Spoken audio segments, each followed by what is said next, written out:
नमस्कार मेरे प्यारे दोस्तों, मैं वैभव एक बार फिर से आप सबका स्वागत करता हूं आपके अपने ऑनलाइन प्लेटफॉर्म एग्जाम स्टडी पर। आप सभी मेरे भाई बहनों का बहुत बहुत स्वागत है। जल्दी से सारे लोग आ जाएंगे। इसके बाद आज की क्लास की हम लोग शुरुआत करेंगे। जीके जीएस के कुछ बहुत ही महत्वपूर्ण प्रश्नों को हम लोग करने वाले हैं, जो कि आपके एग्जाम के लिए काफी इंपॉर्टेंट हो सकते हैं। तो जल्दी से सारे लोग आ जाइए, सेशन को लाइक कर दीजिए, शेयर कर दीजिए, ताकि बाकी साथी जो नहीं जुड़ पाए तो वो सारे लोग जुड़ जाएं। और फिर शुरू करेंगे आज की क्लास को। चैनल पर पहली बार है तो चैनल को सब्सक्राइब जरूर कर लेगा, ताकि जब भी हम लोग लाइव आते हैं तो उसकी नोटिफिकेशन आपको मिल जाया करे। तो चलिए शुरू करते हैं। पहला प्रश्न आपके सामने है, प्रधानमंत्री जन आरोग्य योजना भारत सरकार के द्वारा सबसे कमजोर वर्गों को सुविधा प्रदान करने के लिए शुरू किया गया था। तो कौन सी सुविधा प्रदान करने के लिए शुरू किया गया है? सेवा के क्षेत्र में, औद्योगिक क्षेत्र में, कृषि क्षेत्र में, या फिर स्वास्थ्य के क्षेत्र में? तो सबसे पहले तो एक प्रश्न क्लिक करता है आपके माइंड में कि प्रधानमंत्री जन आरोग्य योजना जो है, तो इसकी शुरुआत कब हो रही है। ठीक है, सबसे पहले तो एक प्रश्न ये आपके सामने आ रहा है। तो क्या करोगे? तो आप आंसर करोगे 23 सितंबर 2018 को। ठीक है, क्या हो रहा है? तो 23 सितंबर 2018 को प्रधानमंत्री किसके द्वारा? तो प्रधानमंत्री हैं नरेंद्र मोदी जी हैं। इनके द्वारा क्या हो रहा है? प्रधानमंत्री कौन है? तो प्रधानमंत्री हैं मोदी जी हैं। तो मोदी जी के द्वारा क्या हो रहा है? इस योजना को शुरू किया जा रहा है 23 सितंबर 2018 को। कहां से शुरू किया जाएगा? तो आप कहोगे झारखंड की रांची से। ठीक है, क्या हो जाएगा? झारखंड की राजधानी क्या है? तो झारखंड की राजधानी रांची है। तो यहां से इस योजना की शुरुआत हो रही है। प्रधानमंत्री जन आरोग्य योजना की शुरुआत प्रधानमंत्री नरेंद्र मोदी जी के द्वारा 23 सितंबर 2018 को हो रही है, झारखंड के रांची से। इस योजना का उद्देश्य क्या है? तो परिवार में एक सदस्य को 5 लाख रुपए तक का क्या करना है? स्वास्थ्य बीमा प्रदान करना है। ठीक है, क्या करना है? तो 5 लाख रुपए तक का क्या करना है? परिवार में एक सदस्य को स्वास्थ्य कवरेज बीमा प्रदान करना है। ठीक है, ध्यान रखिएगा। तो क्या हो जाएगा? तो जो ये प्रधानमंत्री जन आरोग्य योजना है, ये सबसे कमजोर वर्गों को कौन सी सुविधा प्रदान करती है? तो आप आंसर कर दोगे स्वास्थ्य सुविधा प्रदान करती है। ऑप्शन संख्या क्या करोगे? तो ऑप्शन संख्या डी आंसर कर दोगे। शुरुआत कौन कर रहा है? मोदी जी कर रहे हैं 23 सितंबर 2018 को। कहां से? झारखंड के रांची से। आगे बढ़ेंगे दूसरे प्रश्न की तरफ। आयुष्मान भारत डिजिटल मिशन का क्रियान्वयन करने वाली संस्था कौन सी है? तो देखो, सबसे पहले इसके बारे में बात करते हैं कि जो ये आयुष्मान भारत डिजिटल मिशन है, तो इसकी शुरुआत कब हो रही है? तो क्या करोगे? तो इसकी शुरुआत हो रही है 2021 में। ठीक है, अच्छा, इसकी शुरुआत कौन करेगा? तो इसकी भी शुरुआत करेंगे कौन? हमारे प्रधानमंत्री मोदी जी कर रहे हैं वीडियो कॉन्फ्रेंसिंग के माध्यम से। ठीक है, कौन? तो प्रधानमंत्री मोदी जी 2021 में आयुष्मान भारत डिजिटल मिशन का क्रियान्वयन कर रहे हैं, शुरुआत कर रहे हैं वीडियो कॉन्फ्रेंसिंग के माध्यम से। और इसका क्रियान्वयन करने वाली संस्था कौन सी? एम्स है, नीति आयोग है, NHA है, या फिर IMA है? क्या आंसर करोगे? जल्दी से सारे लोग आंसर करेंगे तो करेक्ट आंसर हो जाएगा NHA। NHA क्या होता है? तो ये होता है नेशनल हेल्थ अथॉरिटी, राष्ट्रीय स्वास्थ्य प्राधिकरण। ठीक है, क्या होता है? तो नेशनल हेल्थ अथॉरिटी, राष्ट्रीय स्वास्थ्य प्राधिकरण जो है, ये आयुष्मान भारत डिजिटल मिशन का क्रियान्वयन करता है। ऑप्शन संख्या क्या करोगे? सी आंसर कर दोगे। ठीक, अगले प्रश्न का आंसर करिएगा। किस राज्य में सबसे पहले अंत्योदय योजना की शुरुआत की गई है? बताइएगा क्या हो रहा है। तो देखो, कौन सा राज्य है जो सबसे पहले अंत्योदय योजना की शुरुआत कर रहा है? उत्तर प्रदेश, बिहार, झारखंड, या फिर राजस्थान? क्या आंसर करेंगे आप लोग?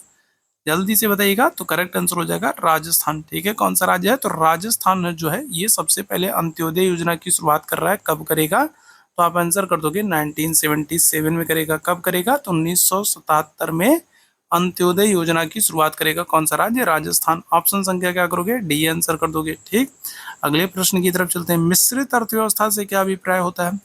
एक ऐसी अर्थव्यवस्था जिसमें कृषि और उद्योग दोनों को बढ़ावा मिले, सरकारी और निजी क्षेत्र दोनों का अस्तित्व हो, अमीर और गरीब का अस्तित्व हो, या फिर छोटे और बड़े उद्योगों का अस्तित्व हो।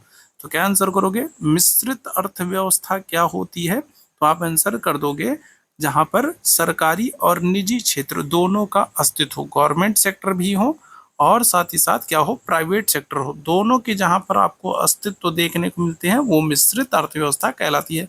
ऑप्शन संख्या बी आंसर कर दोगे। आगे बढ़िएगा अगले प्रश्न की तरफ। भारतीय अर्थव्यवस्था में कौन सा क्षेत्र है जो जीडीपी में सबसे अधिक योगदान करता है? बताइएगा, भारत की जीडीपी में अगर हम लोग बात करेंगे तो कौन सा क्षेत्र है जो सबसे अधिक योगदान करेगा? प्राथमिक क्षेत्र, द्वितीयक क्षेत्र, तृतीयक क्षेत्र, या फिर सार्वजनिक क्षेत्र? क्या आंसर कर दोगे? तो भारत की जीडीपी में सबसे ज्यादा जो योगदान होता है वो तृतीयक क्षेत्र का होता है। ठीक है, किसका? तृतीयक क्षेत्र का होता है। और तृतीयक क्षेत्र को हम लोग सेवा क्षेत्र के नाम से भी जानते हैं। ये भी आप याद रखेंगे, क्या हो जाएगा, तृतीयक क्षेत्र को हम लोग सेवा क्षेत्र के नाम से भी जानते हैं। याद रखिएगा, तृतीयक क्षेत्र को किस नाम से, तो सर्विस सेक्टर, सेवा क्षेत्र के नाम से जानते हैं। ठीक है, और ये भारत की जो अर्थव्यवस्था है उसमें जीडीपी में सबसे बड़ा योगदान करता है, तृतीयक क्षेत्र। ठीक, ऑप्शन संख्या सी करेक्ट हो जाएगा। अगले प्रश्न का आंसर करिएगा, बंद अर्थव्यवस्था वह अर्थव्यवस्था है जिसमें, तो बताइएगा क्लोज्ड इकोनॉमी किसे कहते हैं, बंद अर्थव्यवस्था किसे कहते हैं, मुद्रा पूर्ति पूर्णतः नियंत्रित होती है, घाटे की वित्त व्यवस्था होती है, केवल निर्यात होता है, या फिर ना तो निर्यात होता है ना ही आयात होता है।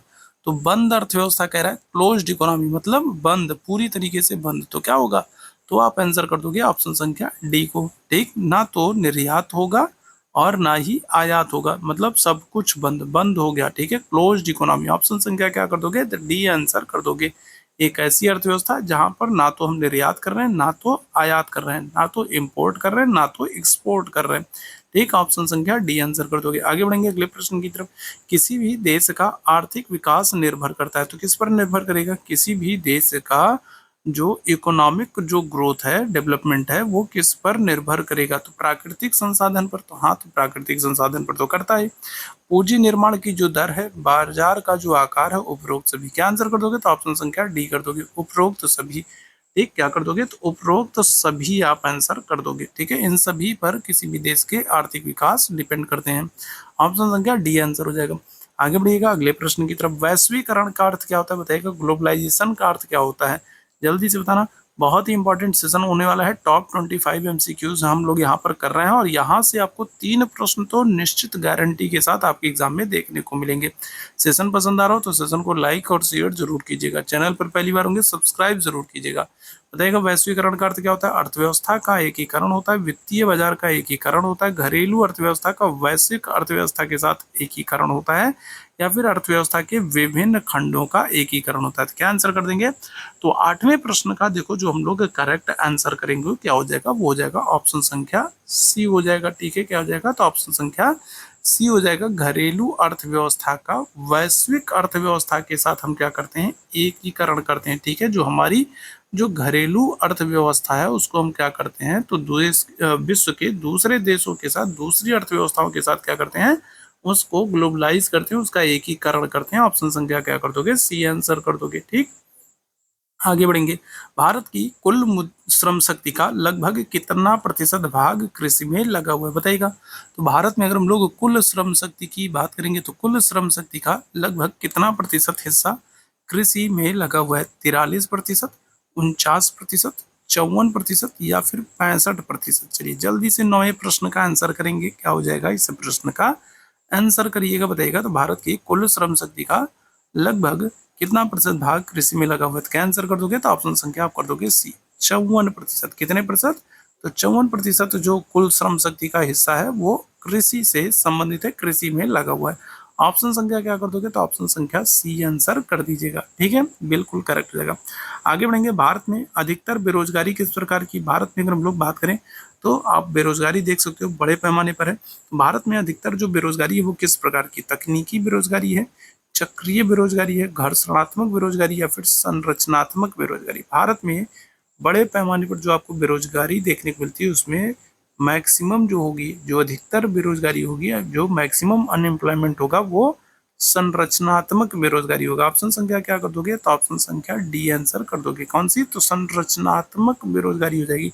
संरचनात्मक बेरोजगारी क्या है, तो संरचनात्मक बेरोजगारी वो बेरोजगारी है जो हमको पीढ़ी दर पीढ़ी प्राप्त होती है। ठीक है, क्या होती है, जो हमको पीढ़ी दर पीढ़ी प्राप्त होती है। ठीक है, मतलब कि यहाँ पर ये बेरोजगार थे, पिताजी बेरोजगार थे, और पिताजी ने क्या कर दिया, पिताजी ने अपनी बेरोजगारी अपने पुत्र जो है, पुत्र को ट्रांसफर कर दिया। पुत्र जो है वो बेरोजगार है, फिर पुत्र के बाद अगर हम लोग बात करेंगे तो उनका जो पुत्र हो रहा है वो भी बेरोजगार है। तो इस तरीके से आप देखोगे तो एक संरचना चल रही है, एक स्ट्रक्चर चल रहा है कि लगातार बेरोजगारी ही चल रही है। ठीक है, तो ये संरचनात्मक बेरोजगारी होती है, और ये भारत में बड़े पैमाने पर देखने को मिलेगी। आगे बढ़िएगा। भारत में बेरोजगारी के आंकड़े एकत्रित एवं प्रकाशित कौन करता है, जल्दी से बताइएगा। तो बेरोजगारी के आंकड़ों को एकत्रित और प्रकाशित कौन करता है, जल्दी से सारे लोग आंसर करेंगे, क्या हो जाएगा, जल्दी से सारे लोग आंसर करिएगा। तो क्या हो जाएगा? तो वित्त आयोग करोगे, नीति आयोग करोगे, यूएनओ करोगे या फिर एनएसएसओ कर दोगे? क्या आंसर कर दोगे? तो आप आंसर कर दोगे ऑप्शन संख्या डी कर दोगे। ठीक है, किसको? एनएसएसओ को कर दोगे। ठीक है, क्या हो जाएगा? एनएसएसओ। ऑप्शन संख्या क्या हो जाएगा? तो डी यहाँ पर बिल्कुल एकदम करेक्ट हो जाएगा। ये क्या करती है? तो भारत में बेरोजगारी के आंकड़े एकत्रित एवं प्रकाशित करती है। भारत में कितनी बेरोजगारी बढ़ी, किस क्षेत्र में बेरोजगारी बढ़ रही है कि घट रही है, पिछले वर्ष कितनी थी, इस वर्ष कितनी है। तो इस तरीके से अनएम्प्लॉयमेंट से संबंधित जो आंकड़े हैं उनको एकत्रित और प्रकाशित करने का काम यही करते हैं। ऑप्शन संख्या क्या कर दोगे? डी आंसर कर दोगे। ठीक है, आगे बढ़िएगा। कृषि में मूलतः किस प्रकार की बेरोजगारी देखने को मिलती है? भारत की अगर हम लोग बात करें तो भारत कैसा देश है? तो भारत एक कृषि प्रधान देश है। ठीक है, क्या हो रहा है? कृषि प्रधान देश है और हमारे देश की एक बड़ी जनसंख्या जो है वो कृषि क्षेत्र में लगी हुई है, कृषि कार्यों में लगी हुई है। ठीक है, तो भारत कैसा है? भारत एक कृषि प्रधान देश है और भारत की एक बड़ी जनसंख्या जो है वो कृषि कार्यों में लगी हुई है। तो कृषि क्षेत्र में आपको किस प्रकार की बेरोजगारी देखने को मिलती है? संरचनात्मक बेरोजगारी, खुली बेरोजगारी, अदृश्य बेरोजगारी या फिर घर्षणात्मक बेरोजगारी? जल्दी से बताना क्या हो जाएगा? तो कृषि में अगर हम लोग बात करेंगे तो कृषि में हमको अदृश्य बेरोजगारी, अदृश्य बेरोजगारी कौन सी बेरोजगारी थी? अदृश्य बेरोजगारी का मतलब यह है कि कहने को तो आपके पास रोजगार है लेकिन आपकी स्थिति बेरोजगारों जैसी होती। कहने को तो आपके पास रोजगार है लेकिन आपकी स्थिति बेरोजगारों जैसी होती। जैसे जो कृषि कार्य में लगे हो लोग होते हैं तो क्या है, तो उनके पास आप जाओगे, आप कहोगे भैया हमारे खेत में ये काम कर दो, तो वो कहेंगे हम खाली नहीं है। ठीक है भैया, तुमको इनके खेत में जाना, उनके खेत में जाना। लेकिन क्या होता है, कृषि का कार्य क्या होता है? मौसमी होता है। आज काम है कल नहीं काम है, तो आज पता लगा आज काम कर रहे हैं, आज रोजगार है, कल पता लगा रोजगार नहीं है, तो कल खाली पीली गांव में घूम रहे हैं। तो अदृश्य बेरोजगारी वो बेरोजगारी होती है जो कहने को तो आपके पास रोजगार है लेकिन एक्चुअल में आपके पास रोजगार नहीं होता है। ठीक है, तो वो अदृश्य बेरोजगारी होती है, छिपी हुई बेरोजगारी होती है। ध्यान रखिएगा, ऑप्शन संख्या सी आंसर कर दोगे। आगे बढ़ेंगे। प्रच्छन्न बेरोजगारी का अर्थ क्या होता है बताइएगा? प्रच्छन्न बेरोजगारी, काम करने के इच्छुक होना लेकिन काम न मिलना, पूरे वर्ष भर प्रत्येक दिन काम न मिलना, आवश्यकता से अधिक लोगों का कार्यरत होना, इनमें से कोई नहीं। क्या आंसर कर दोगे? जल्दी से बताइएगा। तो क्या होता है प्रच्छन्न बेरोजगारी? क्या होता है? देखो जैसे क्या होता है, जैसे अगर मान लो ये एक खेत है। ठीक है, ये एक छोटा सा खेत है। अब इस खेत में काम करने के लिए अगर मैं बात करूं तो इस खेत में काम करने के लिए एक व्यक्ति की आवश्यकता है। कितने की? एक व्यक्ति की आवश्यकता है। लेकिन परिवार में कितने सदस्य हैं? 4 सदस्य हैं और इन चारों सदस्यों के पास कोई रोजगार नहीं है, कोई कार्य नहीं है। इस खेत में अगर हम लोग बात करें तो ये एक छोटा सा खेत है और इस खेत में एक व्यक्ति की आवश्यकता है। लेकिन परिवार में 4 सदस्य हैं और चारों बेरोजगार हैं, उनके पास कोई काम नहीं है। तो ये चारों लोग क्या करते हैं? तो ये चारों लोग पहुंच जाते हैं यहाँ पर, खेत में काम करने के लिए पहुंच जाते हैं। खेत में काम करने की जरूरत कितने की थी? एक की थी। लेकिन अब क्या है, क्योंकि बाकी तीनों लोगों के पास कोई काम नहीं है तो ये तीनों लोग भी पहुंच जाते हैं खेत में काम करने के लिए। ठीक है, जो काम एक आदमी कर सकता है उसको 4 लोग कर रहे हैं। ये क्या होती है? ये होती है प्रच्छन्न बेरोजगारी, आवश्यकता से अधिक लोगों का क्या होना? लगे रहना। ठीक है, ध्यान रखिएगा। ऑप्शन संख्या क्या हो जाएगा? तो ऑप्शन संख्या सी आंसर कर दोगे। आगे बढ़ेंगे अगले प्रश्न की तरफ। छिपी हुई बेरोजगारी या फिर कहो प्रच्छन्न बेरोजगारी जो है वो संबंधित होती है, बताइएगा क्या होगा? तो अभी मैंने आप लोगों को बताया था छिपी हुई बेरोजगारी आपको कहाँ पर देखने को मिलेगी, बताइएगा? छिपी हुई बेरोजगारी या फिर कहोगे प्रच्छन्न बेरोजगारी। तो ये संबंधित है कृषि क्षेत्र से, ग्रामीण क्षेत्र से, शहरी क्षेत्र से, विनिर्माण क्षेत्र से। कोट के आधार पर आपको आंसर करना, बताइएगा? ऑप्शन संख्या ए, ऑप्शन संख्या बी, ऑप्शन संख्या सी या फिर ऑप्शन संख्या डी। जल्दी से बताइएगा क्या हो जाएगा? सेशन पसंद आ रहा हो तो सेशन को लाइक जरूर कीजिएगा, शेयर जरूर कीजिएगा। चैनल पर पहली बार होंगे तो चैनल को सब्सक्राइब जरूर कीजिएगा। ठीक है, बहुत ही इंपॉर्टेंट सेशन है। मैक्सिमम क्वेश्चन यहाँ से आपके एग्जाम में पूछे गए हैं और 3 क्वेश्चन तो गारंटी है कि यहाँ से आपके एग्जाम में बनेंगे ही बनेंगे। तो बताओ क्या हो जाएगा? तो छिपी हुई बेरोजगारी, प्रच्छन्न बेरोजगारी आपको कहाँ पर? तो एक तो ये आपको कृषि क्षेत्र में, और कृषि क्षेत्र और कृषि कहाँ पर होती है? तो ग्रामीण क्षेत्रों में। खेती कहाँ होती है? ग्रामीण क्षेत्रों में होती है, शहरों में थोड़ी न खेती होती है। खेती होती है ग्रामीण क्षेत्रों में। तो क्या हो जाएगा? और खेती वाले जो क्षेत्र है जहाँ पर खेती होती है वहीं पर आपको छिपी हुई बेरोजगारी देखने को मिलेगी। क्या आंसर कर दोगे? तो आप आंसर कर दोगे ऑप्शन संख्या डी आंसर कर दोगे, 1 और 2 कर दोगे। ठीक है, कृषि क्षेत्र और ग्रामीण क्षेत्र में आपको छिपी हुई बेरोजगारी देखने को मिल जाएगी। आगे बढ़िएगा अगले प्रश्न की तरफ। शहरी क्षेत्र में किस प्रकार की बेरोजगारी मिलती है, बताइएगा? शहरी क्षेत्र में अगर हम लोग बात करेंगे तो मौसमी बेरोजगारी, शिक्षित बेरोजगारी, प्रच्छन्न बेरोजगारी या फिर संरचनात्मक बेरोजगारी। क्या हो जाएगा? तो शहरी क्षेत्रों में अगर हम लोग बात करेंगे तो कौन सी बेरोजगारी आपको देखने को मिलेगी? तो शहरों में अगर हम लोग बात करेंगे तो आपको देखोगे कि लोग पढ़े हुए हैं लेकिन उनको रोजगार नहीं मिल रहा। तो ये कौन सी बेरोजगारी? ये शिक्षित बेरोजगारी होगी कि लोग बीएड किए हुए हैं, लोग बीटीसी किए हुए हैं, लोग डीएलएड किए हुए हैं, है ना, लोग जो है और भी बहुत सारे कोर्स किए हुए हैं लेकिन उनको रोजगार नहीं मिल रहा। तो शहरी क्षेत्रों में आपको क्या हो जाएगा? आपको शिक्षित बेरोजगारी देखने को मिलेगा। लोग शिक्षित तो हैं लेकिन रोजगार नहीं है। ठीक है, तो ये क्या हो जाएगा? तो ये आपको शहरी क्षेत्रों में देखने को मिलेगा। ऑप्शन संख्या बी आंसर कर दोगे। आगे बढ़ेंगे अगले प्रश्न की तरफ। भारत में निर्धनता के स्तर का आकलन किया जाता है, बताइएगा। तो भारत में जो निर्धनता है, जो गरीबी है, उसके स्तर का आकलन कैसे किया जाता है? विभिन्न राज्यों में प्रति व्यक्ति आय के आधार पर, परिवार की औसत आय के आधार पर, परिवार के उपभोग व्यय के आधार पर, या फिर देश की मलिन बस्तियों की जनसंख्या के आधार पर। बहुत ही महत्वपूर्ण सेशन है।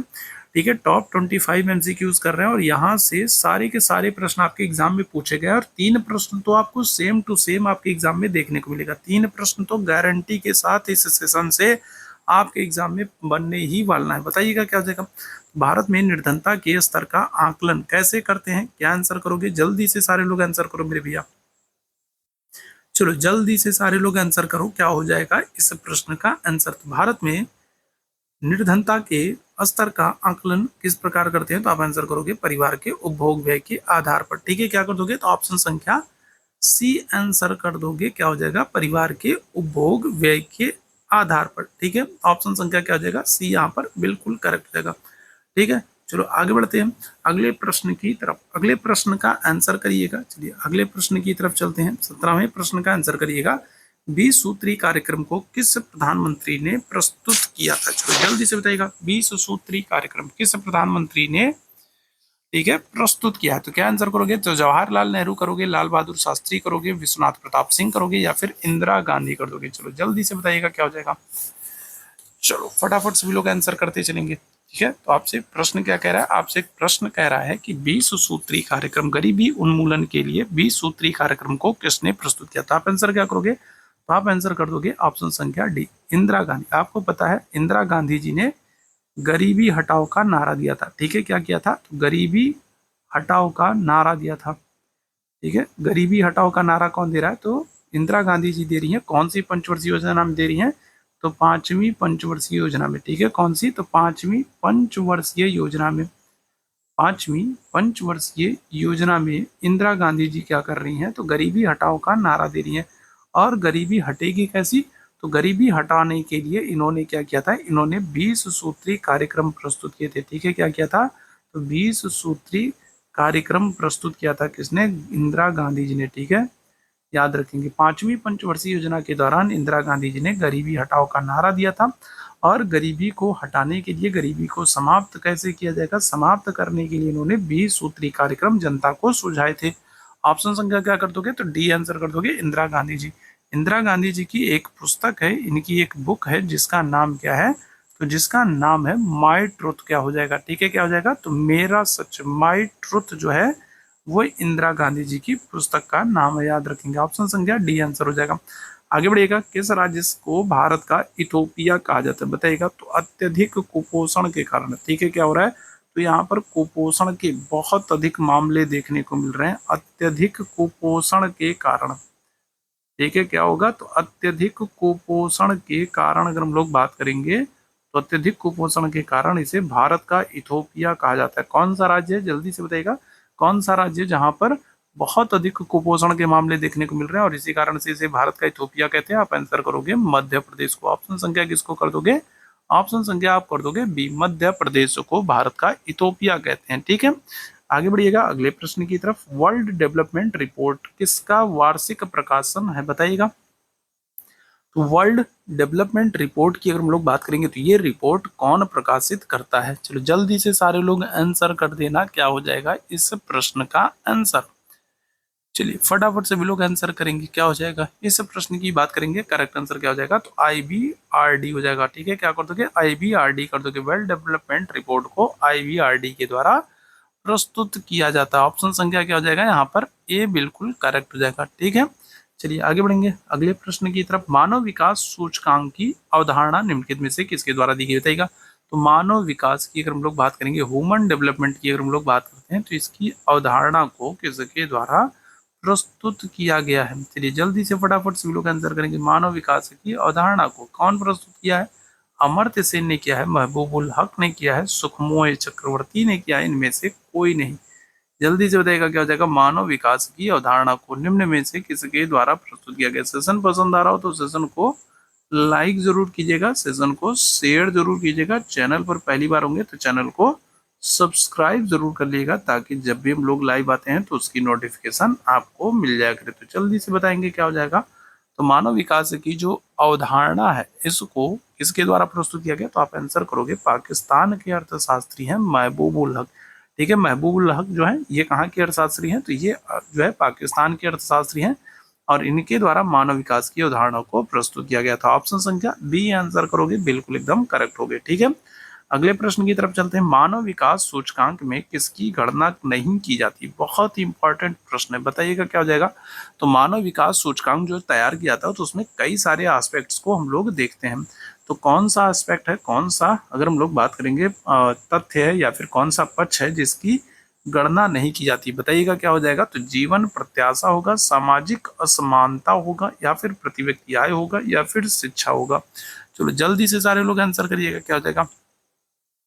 तो मानव विकास सूचकांक में अगर हम लोग बात करेंगे तो किसकी गणना नहीं की जाती, तो आप आंसर क्या करोगे? तो आप आंसर कर दोगे ऑप्शन संख्या बी, सामाजिक असमानता की। ठीक है, क्या होता है? तो सामाजिक असमानता की गणना नहीं की जाती है। ऑप्शन संख्या क्या हो जाएगा? बी, बिल्कुल एकदम करेक्ट हो जाएगा। ठीक है, चलिए अगले प्रश्न की तरफ चलते हैं। मानव विकास सूचकांक का आधार क्या है? बताइएगा। तो जो ये ह्यूमन डेवलपमेंट जो इंडेक्स तैयार किया जाता है, तो ये किस आधार पर तैयार करते हैं?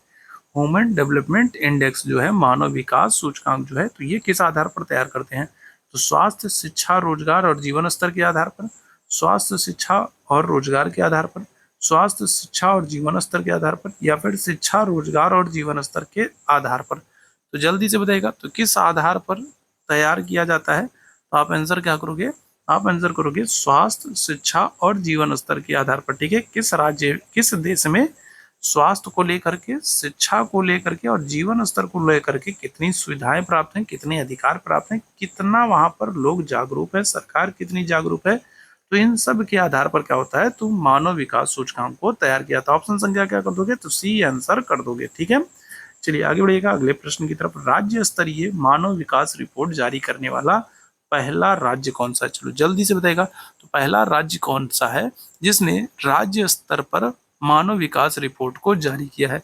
कौन सा राज्य है जिसने राज्य स्तर पर मानव विकास रिपोर्ट को जारी किया है, और ऐसा करने वाला वो पहला राज्य है? ठीक है, क्या हो जाएगा? तो भारत का पहला राज्य है जिसने राज्य स्तरीय मानव विकास रिपोर्ट को जारी किया है। केरल, राजस्थान, मध्य प्रदेश या फिर उत्तर प्रदेश? चलिए जल्दी से सारे लोग आंसर कर देंगे, क्या हो जाएगा करेक्ट आंसर? ऑप्शन संख्या सी कर दोगे, मध्य प्रदेश। ठीक है, क्या करोगे? तो ऑप्शन संख्या सी करोगे, मध्य प्रदेश। ठीक, आगे बढ़ेंगे अगले प्रश्न की तरफ। संयुक्त राष्ट्र विकास कार्यक्रम की मानव विकास रिपोर्ट की तर्ज पर भारत की पहली मानव विकास रिपोर्ट कब जारी की गई? अब देखो, ये भारत की पहली मानव विकास रिपोर्ट है, तो आपके लिए महत्वपूर्ण हो जाएगा। बताइएगा, तो भारत ने पहली मानव विकास रिपोर्ट को कब जारी किया है? संयुक्त राष्ट्र विकास कार्यक्रम की तर्ज पर मानव विकास रिपोर्ट की तर्ज पर भारत की जो पहली मानव विकास रिपोर्ट है, ये कब जारी की गई? 2000, 2001, 2002 या फिर 2003 में? क्या आंसर कर देंगे? चलिए जल्दी से बताइएगा। तो ये जारी की जा रही है अप्रैल 2002 में। ठीक है, कब जारी की जा रही है? तो अप्रैल 2002 में जारी की जाएगी। ऑप्शन संख्या क्या कर दोगे? तो सी आंसर कर दोगे। ठीक है, आगे बढ़ेंगे अगले प्रश्न की तरफ। अमर्त्य सेन को नोबेल पुरस्कार किस वर्ष प्रदान किया गया? देखो, अमर्त्य सेन की अगर हम लोग बात करें तो ये क्या है? तो ये पहले भारतीय अर्थशास्त्री है। ठीक है, क्या है? तो ये पहले भारतीय अर्थशास्त्री हैं जो नोबेल पुरस्कार से सम्मानित किया रहे हैं। ठीक है, क्या हो रहा है? ये पहले भारतीय अर्थशास्त्री हैं जिन्हें क्या होगा? जिन्हें नोबेल पुरस्कार मिल रहा है। ठीक है, क्या हो रहा है? जिन्हें नोबेल पुरस्कार मिल रहा है। ठीक है, किसको? अमर्त्य सेन को। ठीक है, पहले भारतीय अर्थशास्त्री जिन्हें नोबेल पुरस्कार मिल रहा है, अमर्त्य सेन है। और कब मिल रहा है? तो क्या आंसर कर दोगे? तो आप आंसर कर दोगे 1998 में, 1998 में अमर्त्य सेन को नोबेल पुरस्कार मिल रहा है। और अर्थशास्त्र में नोबेल पाने वाली ये पहले भारतीय अर्थशास्त्री। ऑप्शन संख्या क्या कर दोगे, तो सी आंसर कर दोगे। क्लियर है। तो ये आज का महत्वपूर्ण सेशन था। उम्मीद है सेशन आप लोगों को पसंद आया होगा। सेशन पसंद आया हो तो सेशन को लाइक कीजिएगा, सेशन को शेयर कीजिएगा, और चैनल पर पहली बार होंगे तो चैनल को सब्सक्राइब भी जरूर कर लिएगा, ताकि जब भी हम लोग लाइव आते हैं तो इसकी नोटिफिकेशन आपको मिल जाया करे। साथ ही साथ चैट बॉक्स में आपको टेलीग्राम का लिंक दिख रहा होगा, तो टेलीग्राम चैनल से नहीं जुड़ेंगे तो जरूर जुड़ जाएगा। वहीं पर आपको इस क्लास की पीडीएफ और बहुत सारी इंपॉर्टेंट अपडेट डेली आपको मिलती रहती है। ठीक है, तो अभी के लिए बस इतना ही करेंगे। थैंक यू सो मच आप सभी लोगों को मेरे साथ जुड़ने के लिए। Thank you so much.